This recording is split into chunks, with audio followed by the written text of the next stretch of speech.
Hello, everyone. Oh, I got some people at attention there. Welcome to Lipinsky Hall. I am Brian Felix. I'm chair of the Department of Music here, and really excited for part 2 of this exciting series that we're doing lunchtime with Dr. Hwa-Jin Kim. Just have a couple of announcements. First, I have been asked, and now I understand why, to be mindful of the edge of the stage. We're close to the edge of the stage, so if you can just pretend that everything flows that way. Just go that way, walk around that way. We don't want anybody falling off the edge. So important public service announcement.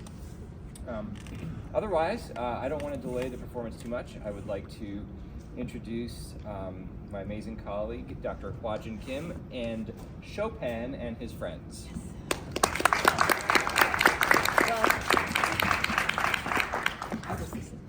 Thank you so much for coming out at lunchtime. I know you're hungry. I play fast.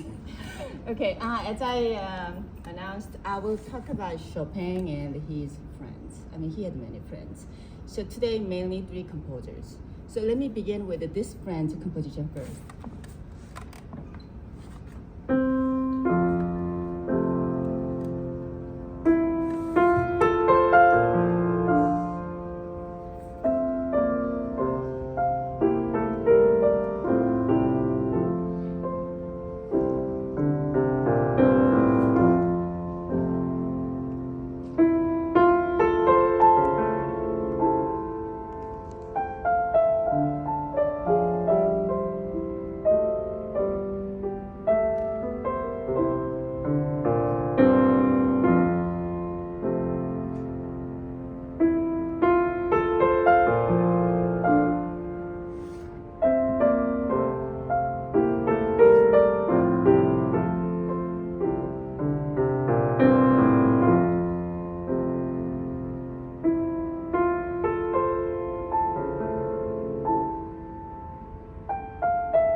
How many of you heard this song before?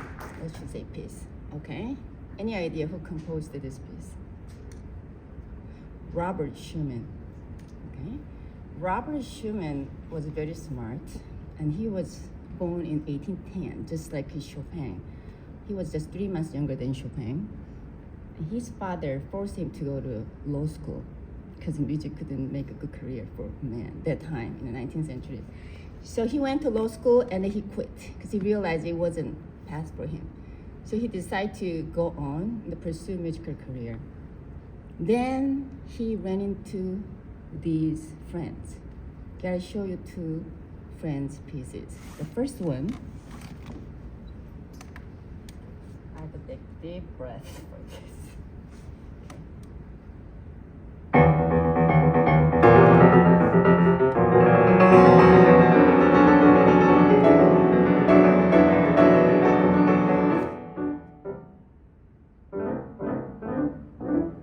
Any idea who could do that? That's Dance of Devil by Franz Liszt. So that is one friend, okay? Now the other friend, our guy, Mr. Chopin.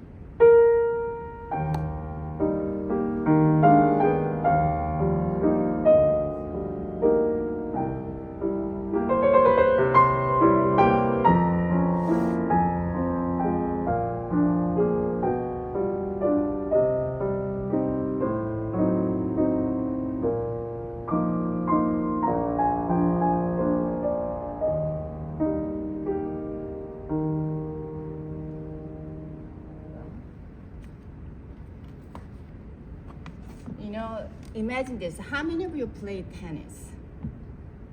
Okay, so yeah, you think you're a really good tennis player, and then you went to the school or place.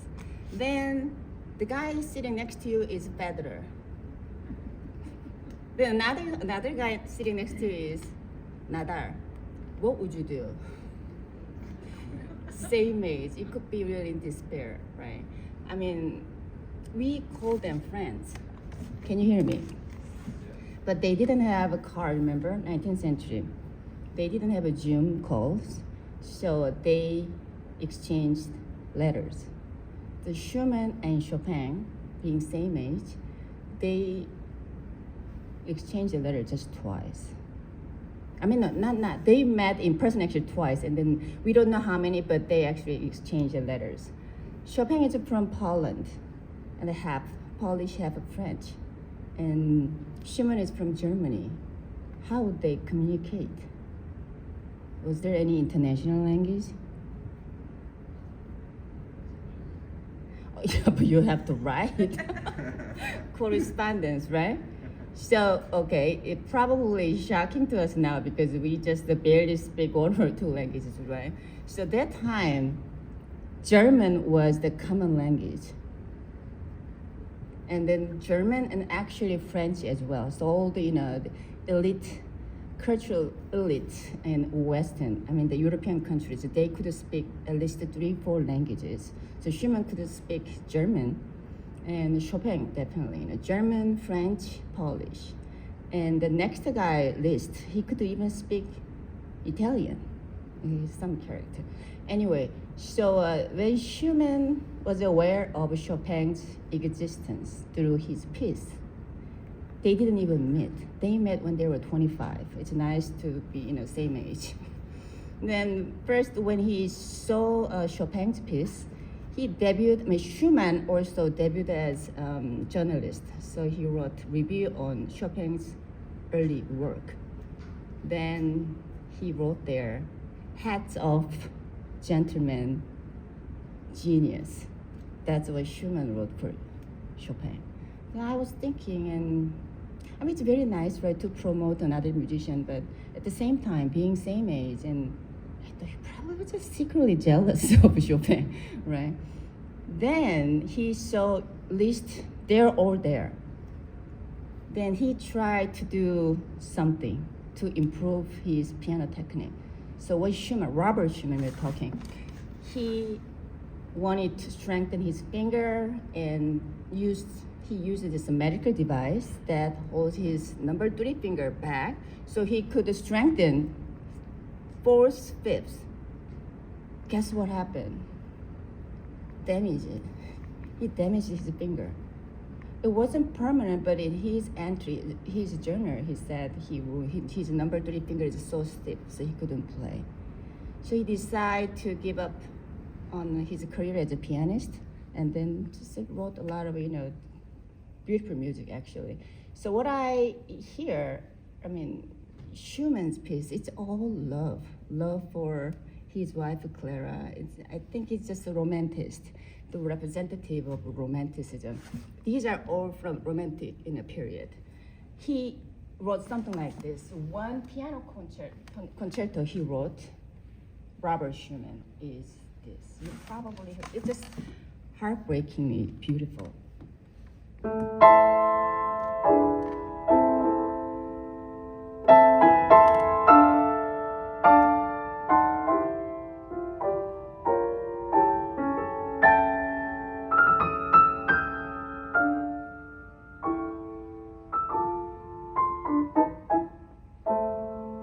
That was his the only piano concerto he composed when he was 35. Yeah. Okay. That was Mr. Schumann. Actually, it's impossible to cover just even one composer for the next couple of hours. So we are doing everything together. It's nice, right? So relax. Are you tired? Relax. That's the purpose I'm doing this. Okay. Right. Now, okay, where did it go? Okay. Now, let's move on to the other pianist, Franz Liszt. He was something. You probably seen the portrait. Portrait is different. I mean, like a caricature of Franz Liszt. So I already gave you an answer.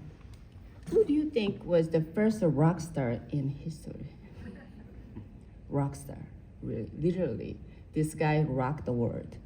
Franz Liszt was a rock star. He was treated like Elvis Presley, probably more than that because they didn't have much entertainment. So music was like a big part of their life. So Franz Liszt, he did that. Okay, he's from Hungary, but he was born close to modern Austria. He came to Paris when he was 20. Okay, we have a lot of students here. A lot of things happened during your 20s. So Franz Liszt was 20. He attended this concert by the legendary violin player Niccolo Paganini. Okay, and he heard this.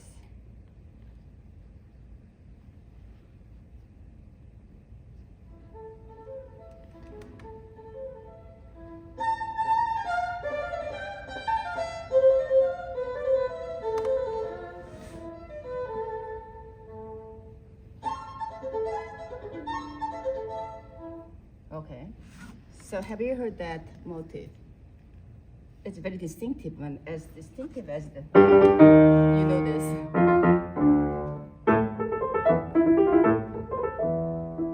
So many composers, when you hear this theme in the beginning, it's guaranteed it's hard. It's a very difficult piece. So when he heard Paganini's performance, Paganini was 27 years senior to Liszt, and he was stunned. And he decided to be Paganini of a piano.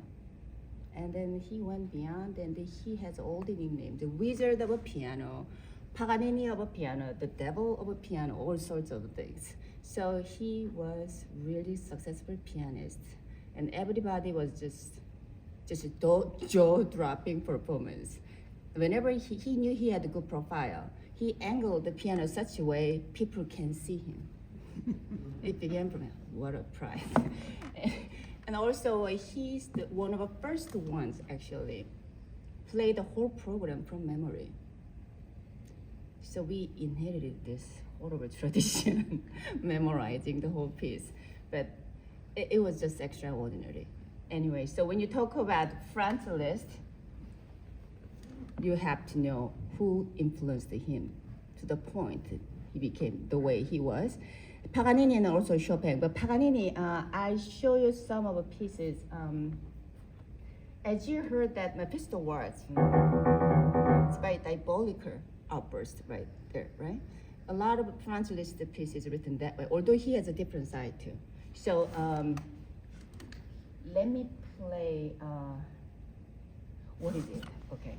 So one good thing Liszt did was that time, if you are not rich or if you don't have an access to concert hall, you cannot hear other people's music, right?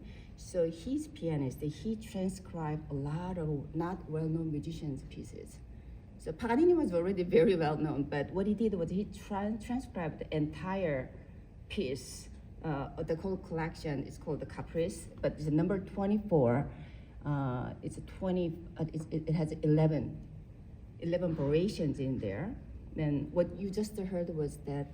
Right? And let me play the last two, and I just wanna help you compare.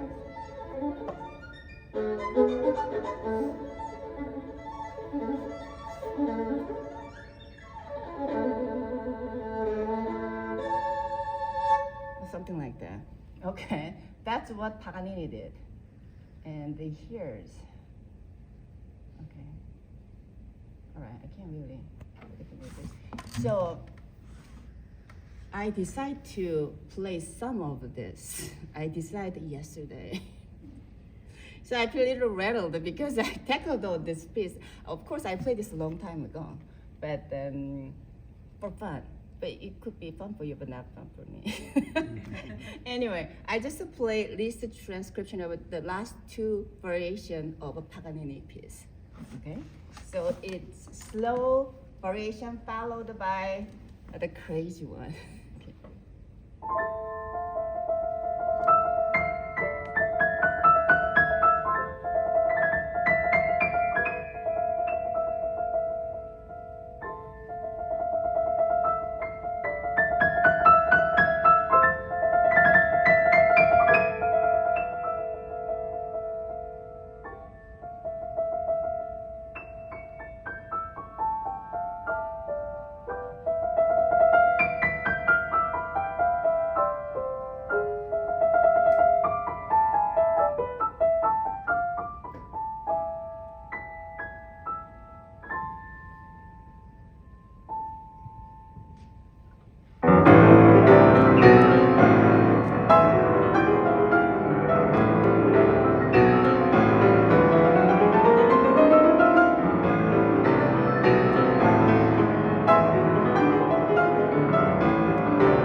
I decided to do this last night.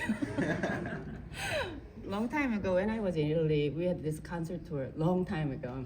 Then my teacher then, great teacher I had from Manhattan School of Music, I played this in Italy because there's a connection. We had to play something that has connection to Italy. So Paganini has the connection, not Liszt. So I played this piece, and then at the end, right, what he suggests, why don't you turn and then look at people and smile? That's what he suggests. So, yeah, I played minor chords. Right. So, anyway, so, you know, it's just a lot of episodes when you play same piece over and over, but different experience, you know, according. It could be based on your mood or audience as well. So you are a great audience. Okay, so that was a Franz Liszt. When we talk about Franz Liszt, you know how big his hand was. You know, from C to C, this is octave, right? 8 notes. And usually, you know, I'm sure you can grab 10. The Liszt could do 13th. Who can top that one? Rachmaninoff. 2 more. Okay? It's useless. You don't have to have a long finger. 8th. Because most of the time we play octaves, so we don't have to envy so much. Okay. At this time, I want to show you the softer, nice, the beautiful, heartbreaking side of Liszt music. He was a very complex guy. Yeah. This piece is when he wrote when he was 40, almost 40, 39. So it's called Dreams of Love. Okay, all right.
Liszt could be that romantic.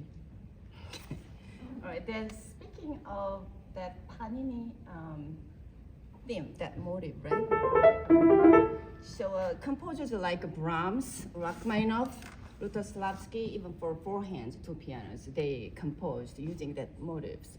And Rachmaninoff, the Rhapsody theme on Paganini, probably you heard, it's huge piano concerto piece. It's beautiful, and then it begins that way. And variation 8, what happened is that, okay, do you know what inversion is? When we have a motive, okay, think about there's a meter, and then how would you do? It's totally different. And then inversion of the theme would be, that's what happens. So here we go.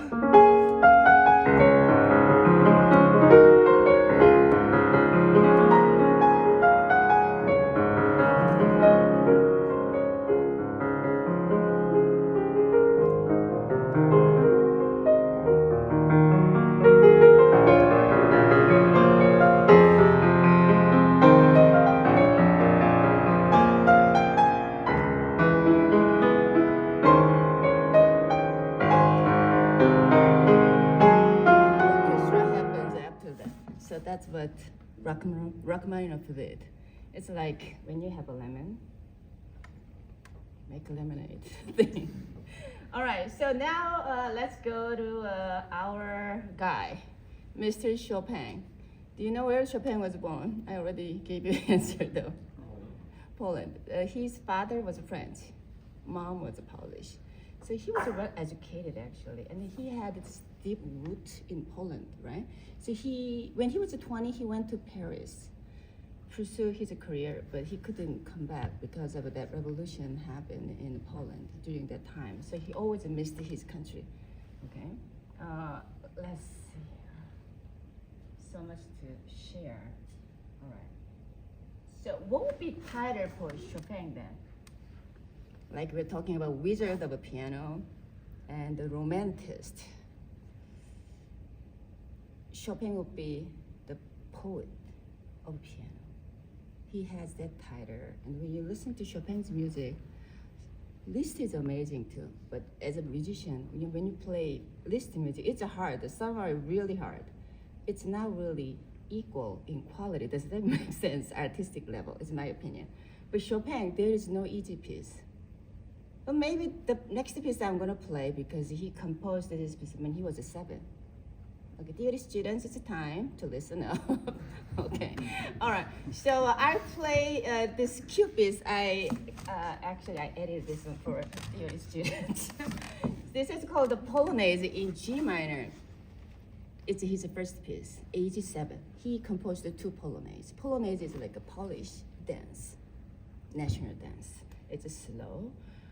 Has triple rhythm, 1, 2, 3, 1, 2, 3. It's not too fast. So, well, I'll play and then you be the judge.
that was by Chopin when he was 7 years old. So I told this to my theory students, and then one student said, I wish I composed something like that, or I started my musication early enough.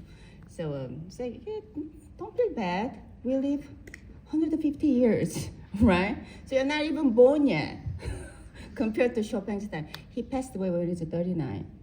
Did you know that? So 7, it's like a 40 to you, right? All right, so that was the first piece written by Chopin. And the second piece, I chose this nocturne when he composed when he was 27. This piece and the next piece, actually, Chopin did not want his family or friends published, but one friend betrayed and then published both pieces. Good for us. So this piece is called Nocturne C sharp minor. There's a story whenever I play this piece, actually, like when I feel down, I play this piece, but not necessarily the piece, but the story that comes with it, but not with Chopin. I read this article about this pianist who was a Polish pianist at the same time, Holocaust survivor. So when she was 28. Her name is Natalia Karp. She was taken to concentration camp. She was already, a good pianist. She was 28. She was a great pianist, and she was called to this commandant to be shot. But obviously there was birthday party. So this guy who actually, if you saw Schindler's List, the movie, the Amon Goth is the guy, the murderous commandant. And he knew that she was a pianist. And then he called her Sarah. They called the old women Sarah back then, or the Jewish women. Play. Then she said, I cannot, I haven't played the piano 4 years. Play or die. So she picked this piece to play because she later said in the interview, because that piece was sad. She played so well, obviously, and then she was spared. Her life was spared. During the COVID time 3 years ago, I started developing some kind of a pain around my wrist. So I saw some hand surgeons, and then I thought I couldn't play piano anymore. Then, COVID, what can you do? You don't really do much. Then all the doctors in town and out of state doctor, and then, it's a part of the aging process. Since you're a pianist, I don't recommend the surgery. So the pain is there. I just changed my mindset. Okay, I just deal with this pain, and the pain is like a default now. But it's not that painful. Does that make sense? So how can I compare myself to Natalia, right? So it gives him some kind of a hope and, strength. Okay. Are you ready to hear this piece? It's about 3 minutes long.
there.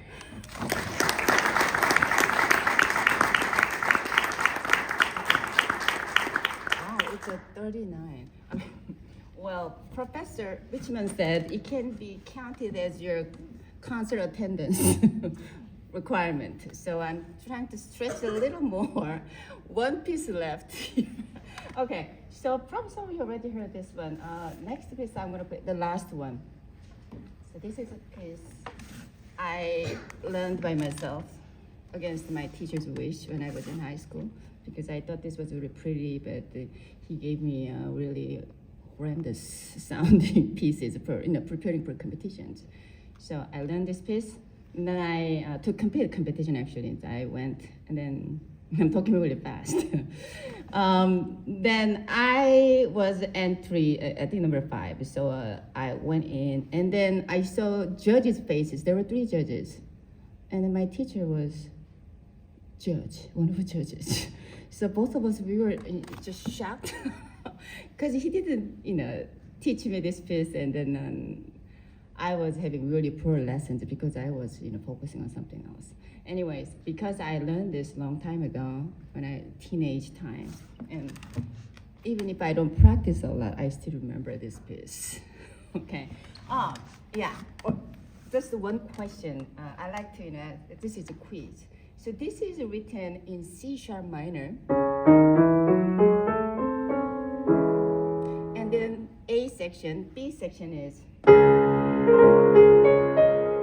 it's a major, D flat major. And the ending going back to A section again. That's the piece. So A, B, A section, right? But the last section, major and minor, they cannot go together. Okay, my series is like that. The listening device these days, it's really scary. Siri just was talking to me. Okay. All right. So major and minor cannot go together, you know that. This piece, last passage, coda, you have that A section. And then you will hear deep from the B section, major section. How is it possible? Think about that while I'm playing, okay?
Give me the answer. What do you think?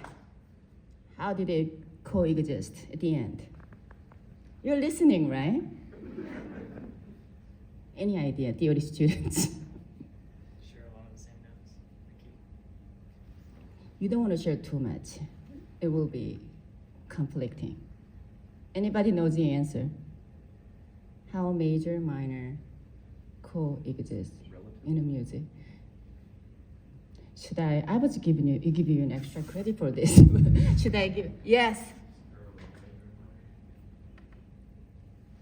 Not really. Okay, I'll give you an answer because you have to have lunch, right? All right. You just omit third note.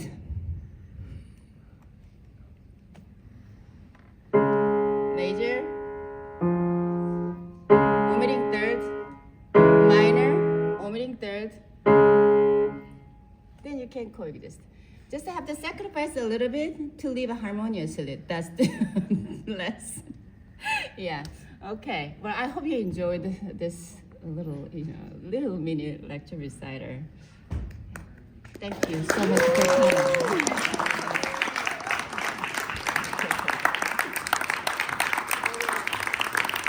If you want to hear something, actually I started this for students.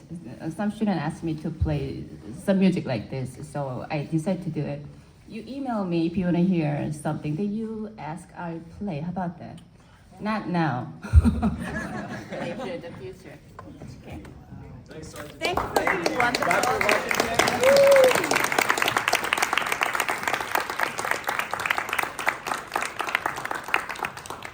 Thank you all for being here, and don't go off this side of the stage. This side of the crowd. Go out that way. Thank you so much. We'll see you again soon. Great job. Thank you. I'd like to.